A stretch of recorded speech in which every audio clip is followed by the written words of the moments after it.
భారతదేశంలో ఒకప్పుడు తెలుగు రాష్ట్రాల్లో ఆంధ్రప్రదేశ్లో ఎక్కువ విస్తీర్ణంలో సాగే ఆయిల్ పామ్ పంట ఇప్పుడు తెలంగాణలో కొనసాగుతుంది.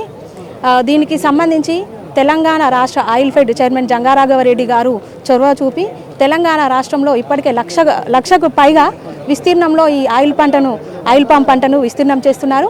అయితే ఆయిల్ పామ్ పంటపై చాలామంది రైతులకు అవగాహన లేదు.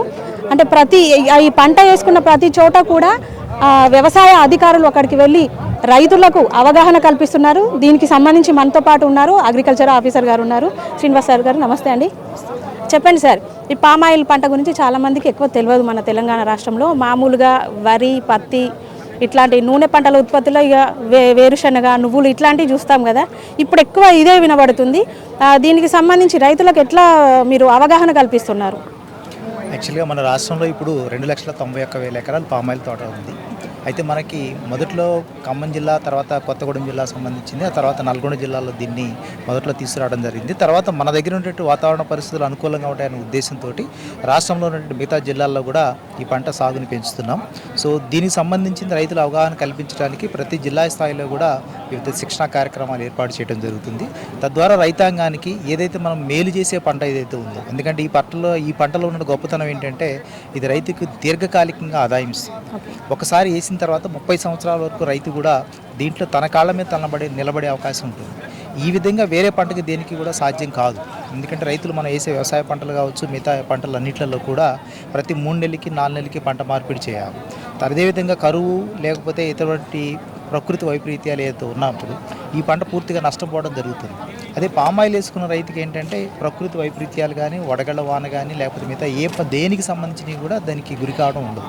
కాబట్టి రైతుకి ఒక సస్టైనబుల్ ఇన్కమ్ అన్నమాట, అంటే ఒక 30 సంవత్సరాల వరకు స్థిరమైన ఇన్కమ్ అనేది ఒకసారి ఉంటుంది వేసిన తర్వాత. రెండోది ఆయన ఆర్థికంగా బాగుపడటానికి కూడా ఈ పంట చాలా ఉపయోగపడుతుంది. ఎందుకంటే ఏ పంట వేసినా కానీ మళ్ళీ రైతుకి ఏమైందని భయం ఉంటుంది, కానీ ఇక్కడ భయం అనేది లేదు.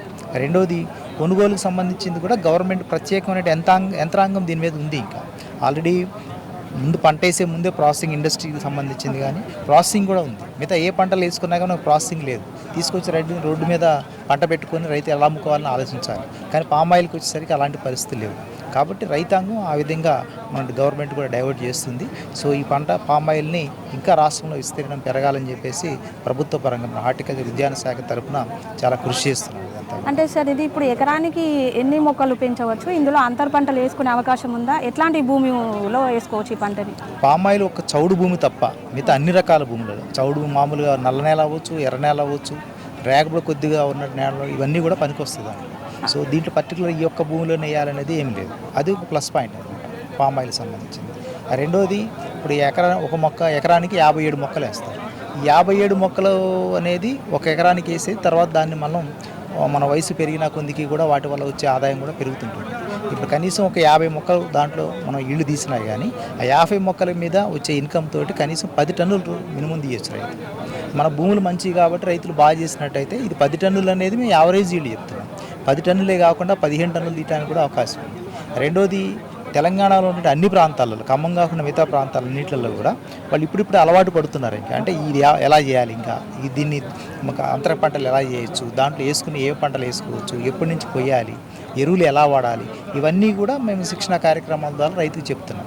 దీంతో వాళ్ళ అవగాహన పెంచుకొని ఈరోజు చాలామంది రైతులు మన అసరావుపేటలో ఇంకా 4 సంవత్సరాలు 5 సంవత్సరాలకు వచ్చే ఈళ్ళని మన దగ్గర 3వ సంవత్సరం దాటిన తర్వాత తీస్తున్నారు. ఇది రైతులకి శుభ పరిణామం అనమాట. అంటే పంట మీద అవగాహన వచ్చింది.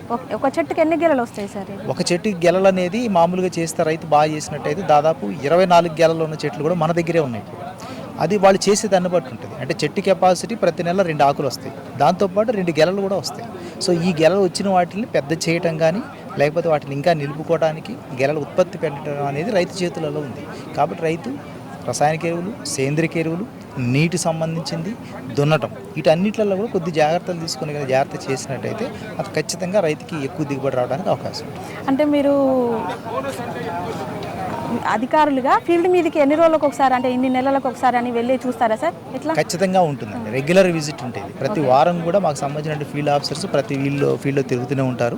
తర్వాత మాకు సంబంధించింది ఆయిల్ ఫెడ్ కావచ్చు, ప్రైవేట్ కంపెనీలు కావచ్చు, గవర్నమెంట్ సంబంధించిన డిపార్ట్మెంట్, మాకు క్షేత్రస్థాయి సిబ్బంది, అగ్రికల్చర్ సంబంధించిన ఏఈఓస్, ఏఓస్, మేము అందరం కూడా ఇదే పనిలో ఉంటాం. అందరికీ వాళ్ళకి ఎప్పటికప్పుడు వాళ్ళకి ఏమేమి సలహాలు అవసరం వస్తుంది, వాళ్ళకి ఏమేమి ఇబ్బందులు ఉన్నాయి, అవన్నీ కూడా తీర్చడం అనేది ఒక ఎత్తు. అదేవిధంగా ప్రభుత్వ పరంగా కూడా గవర్నమెంట్ సబ్సిడీ ఇస్తుంది ఈ ఆయిల్ పామ్ పంట సాగు చేయడానికి.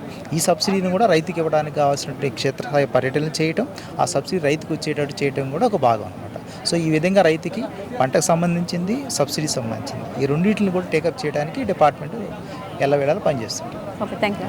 Thank you. ఇది అంటే మిగతా పంటల కంటే ఎక్కువ తెలంగాణ రాష్ట్రంలో ఈ ఆయిల్ పామ్ పంటను వేసుకోవడానికి భూమి కూడా సహకరిస్తుంది. రైతులు ఎక్కువ మొత్తంలో మక్కువ చూపించాలి. దీనివల్ల దీర్ఘకాలిక ఆదాయం పొందుతారు. వాళ్ళు కూడా, వాళ్ళ కుటుంబం కూడా సంతోషంగా ఉంటుందని చెప్తున్నారు.